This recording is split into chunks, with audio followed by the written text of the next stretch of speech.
Good evening, everybody. My name is Olushola Fale. Permit me, I cannot stand here and call my boss by name. So I will refer to him as Dr. Herbert, or probably Doctor.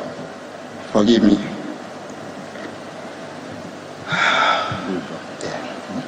Thank you. So, yes, that's it.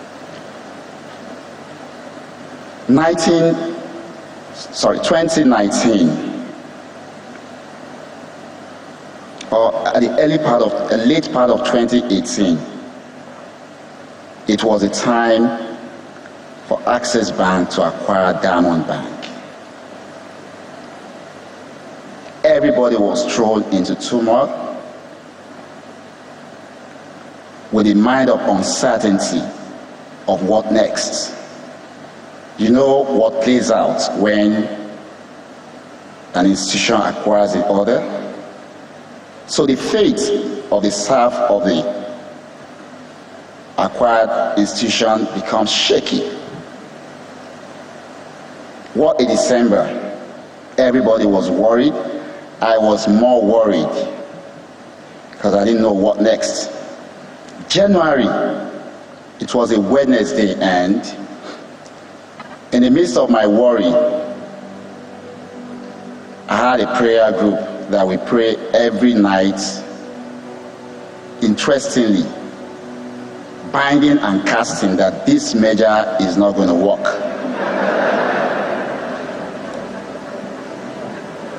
And on Wednesday, that fateful day, my phone rang. And I heard, Dr. Herbert wants to see you. I was like, how? From where? And I had to go to Uzama's office, and I met him. And he called me my name. How are you, Shola? I would like you to start working with me. So I stood, wondering, where is this coming from? I was looking at Uzama's face like, I hope I'm not betraying you if I say yes. And the next thing, he just signaled me that, don't worry, we'll talk about it. And he asked me, when do you want to start? I said, okay, he said, report in my office at 6 p.m. So I went that day, and we closed at 12 midnight. It was a baptism of what is to come for me. And that was the beginning of a new life. And I came to realize that one of his strengths, Dr. Herbert, is that he comes to you in a time of storm and he rescues you. I can remember vividly my first trip to London.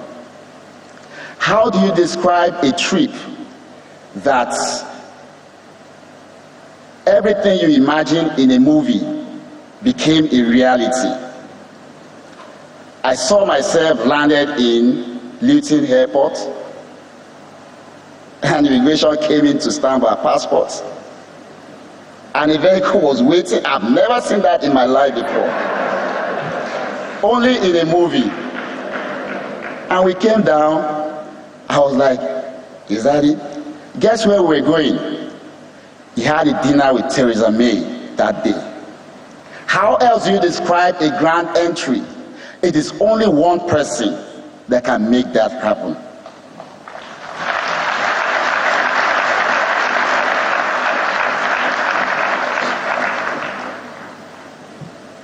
And so it was the beginning of our journey. One thing I've always learned in life is I am always committed to what I do. And I think he saw that, and he feels you need to buckle up and grow. Then COVID came. During COVID, when lockdown was to be announced that evening, I was looking at him and I was worried I'm like, I cannot leave him at this kind of moment because my boss knows everything, but he struggles with technology. So I walked up to him and I said, sir, I will move into Parkview with you. He said, how about your wife? I said, I will talk to her. Auntie Doreen was in London then. And that night that lockdown was announced, I moved into Parkview. So we were always together. I don't go home. He doesn't go to anywhere too, except when COVID started and sometimes we go to the office. But I make sure that we are always together. I make sure he has no problem whatsoever joining his meeting. And one night around 3 a.m., I think Uchi was around then, and he said, Shola, tell me, whatever education, wherever in the world you want to have it, I will let you have it. I remember he enrolled in University of London for his law degree. I enrolled in same university for my master's in information technology. And we went through this journey together. We'll go to Mabea and read together. I just noticed that suddenly I became a son of the family. Tochi will always come to me for advice. Chizzy cannot go to him without coming through me. And Sweet Mommy, like I call Auntie Doreen, I had to mention this because I remember one day in Cape Town, I called Grandma, that's her mom, that name, and she took offense that that's for me. So I refer to her as Sweet Mommy because she's ever sweet.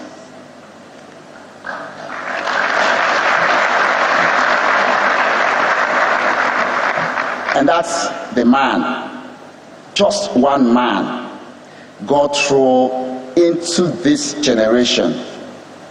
And I don't think anytime soon we'll have such a man. One early morning in Dusseldorf, we were in Germany, and he called me to get him a power bank. I went to his room around 4 a.m. So he was seated on the headboard of the bed. Usually when we travel, he gives me one of his keys. So I just knocked and opened the door. I went in, and what I saw that morning scared me. So I saw his eyeball so dim, not like an ordinary human. And I gave him the charger. I went back. In the afternoon, I asked him, I said, sir, I was afraid when I saw you that morning. He said, those are the times he reflects on what to do. He is a great man. He lives. So that is why I pick most of those songs, because I still see him. He lives. He's just everywhere living, because his dream is scattered everywhere, germinating and growing.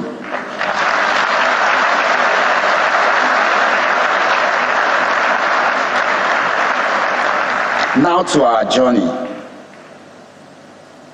our last journey. 5 of us embarked on that journey. I remember Mr. Bimbo chatted me and said he wants to come with us. It was a Tuesday. And I told him, my boss' journey is not always straightforward. Sometimes you can get in the air and divert somewhere else. And he said he was going to wait. I said he was still going to Abuja that day, and maybe we'll be leaving later in the midnight, and he said he was going to wait. I still try to let him understand that we will be in London Wednesday, Thursday, and Friday. He said he will stay in his house and wait. I really don't know why I was trying to convince him not. I don't know, you know. And we all went on the journey. We got to London. I remember on Friday, after my boss's board meeting in Access UK, he already told me to call Tiny, one of his business partners, to come from Lisbon to have a meeting. He had that meeting. He wasn't satisfied. He said, ride with me. When Dr. Herbert tells you ride with me, it is all meeting. You know, so they rode from Access UK to the house because we needed to park. We parked, and we're all rushing to go to the airport. We got to the airport in Luton and ordered. It was a sweet journey. It was a sweet journey. 11 hours. We flew from London to Palm Springs. I remember in the middle of the air, I walked up to him. I said, sir, how comfortable are you flying chopper at night? I've never done it before. And he said a word. He said, this is America. They have navigation system for flying chopper at night. And I went back to my seat. And we landed. Everybody was filled with joy that we're finally almost there. Sat, waited to be cleared by immigration, and we came out. So coming out, we had 2 vans waiting. One was to take us to go board the chopper. The other was to take our luggage because they cannot go on the chopper.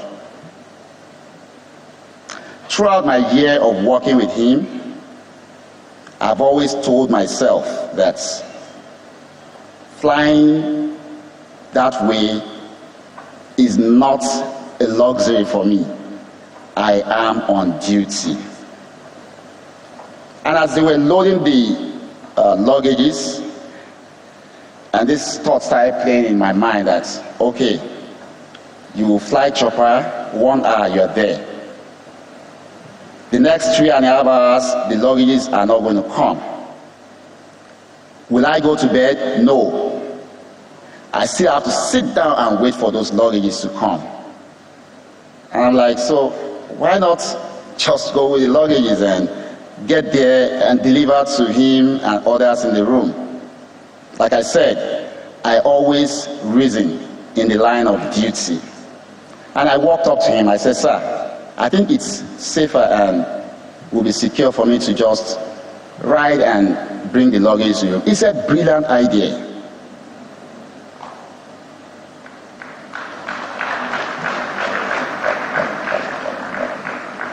And I said, safe flight. Since 2019, I cannot count 1 or 2 places or flights that is being in that I'm not in it.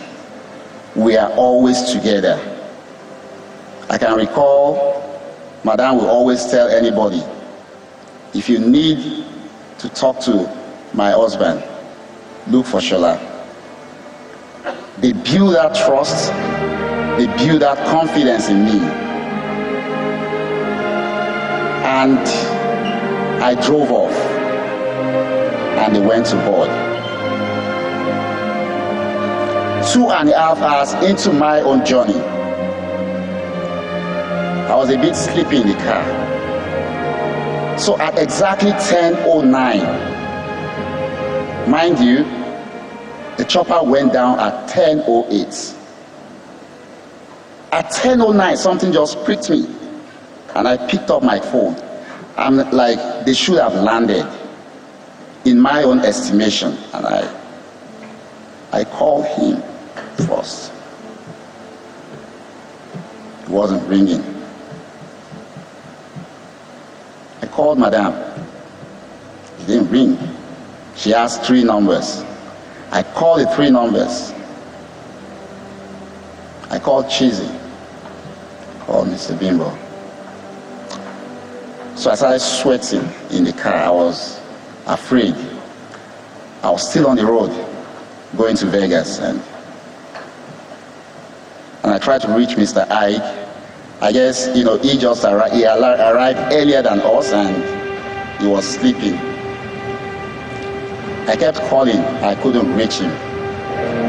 And suddenly, I called the driver that was to pick us up when we land with the chopper.